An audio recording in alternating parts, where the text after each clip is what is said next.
नमस्कार, मैं कमलेश कबीर आपका एक बार फिर स्वागत करता हूं इस नए एपिसोड में।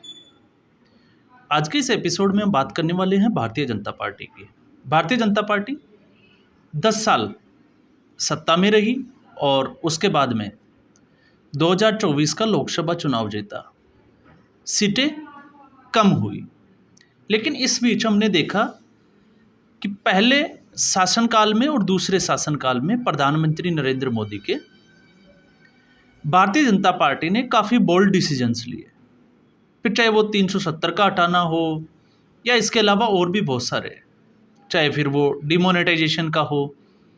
और उसमें एक और बोल्ड डिसीजन था, वो था कृषि सुधार के लिए 3 कानून पास करना।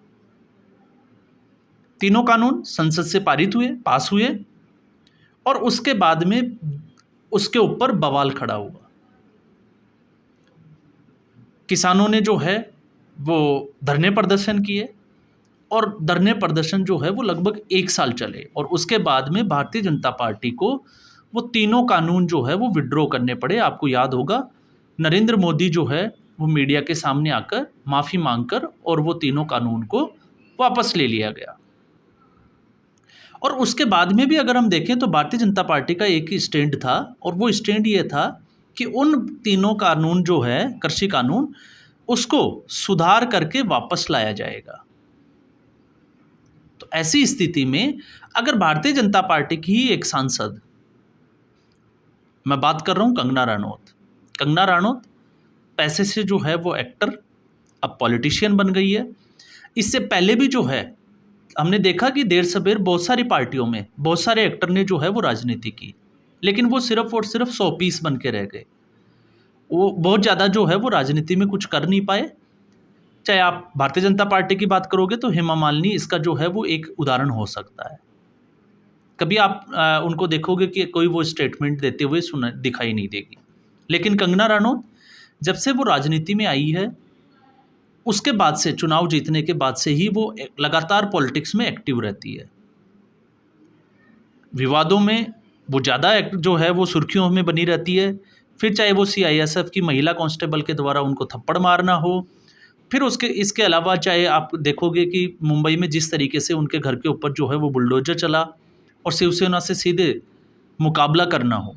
तो ऐसे कई मौक़ों पे हमने ये भी देखा कि किस तरीके से कंगना रनौत ने, क्योंकि बेबाक और बिंदास ये 2 वर्ड जो है वो कंगना रनौत के ऊपर फिट बैठते हैं। और ऐसा मैं इसलिए कह रहा हूँ, आपने देखा होगा करण जौहर के शो में उन्होंने सीधे तौर से करण जौहर के ऊपर नेपोटिज्म के जो है वो आरोप लगा दिए। उसके बाद में बॉलीवुड ने उनको काम नहीं दिया गया। पंचोली परिवार ने उनके साथ किस तरीके की बदसलूकी की गई, लेकिन फिर भी वो फाइट करती रही और अव्वल दर्जे की कलाकार जिसने 4 नेशनल अवार्ड जीते। ये है कंगना रनौत का कद।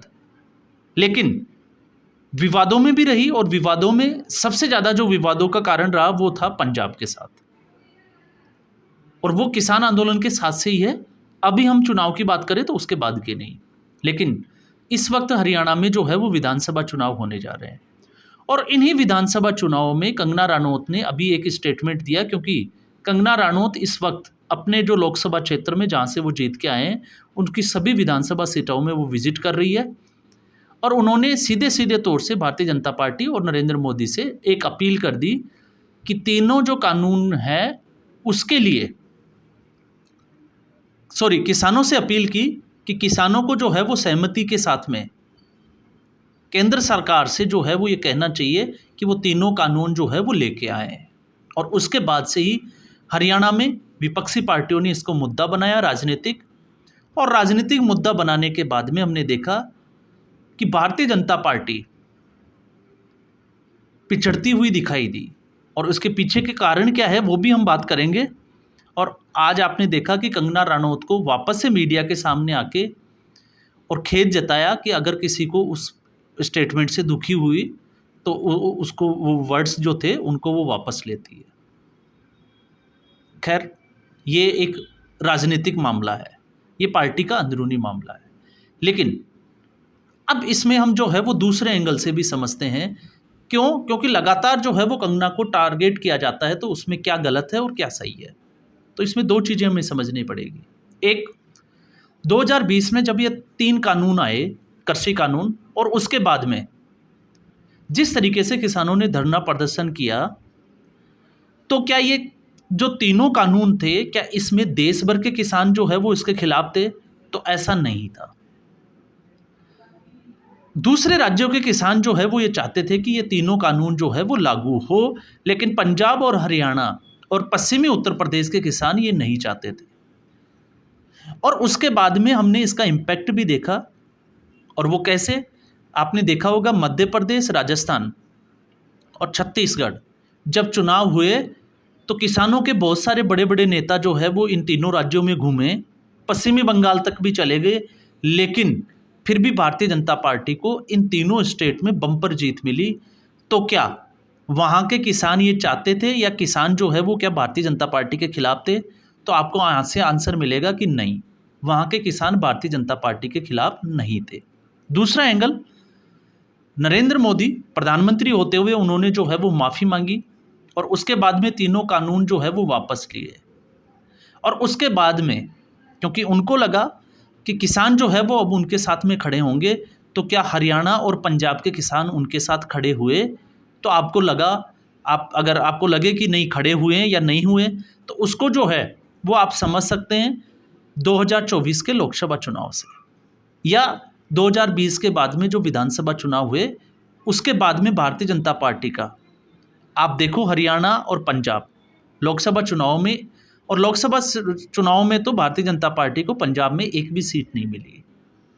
तो स्थिति तो वैसे की वैसी बनी है, लेकिन अब समस्या ये है कि भारतीय जनता पार्टी दबाव की राजनीति ज़्यादा करती है, और दबाव की राजनीति में भारतीय जनता पार्टी हमेशा गच्चा खा जाती है।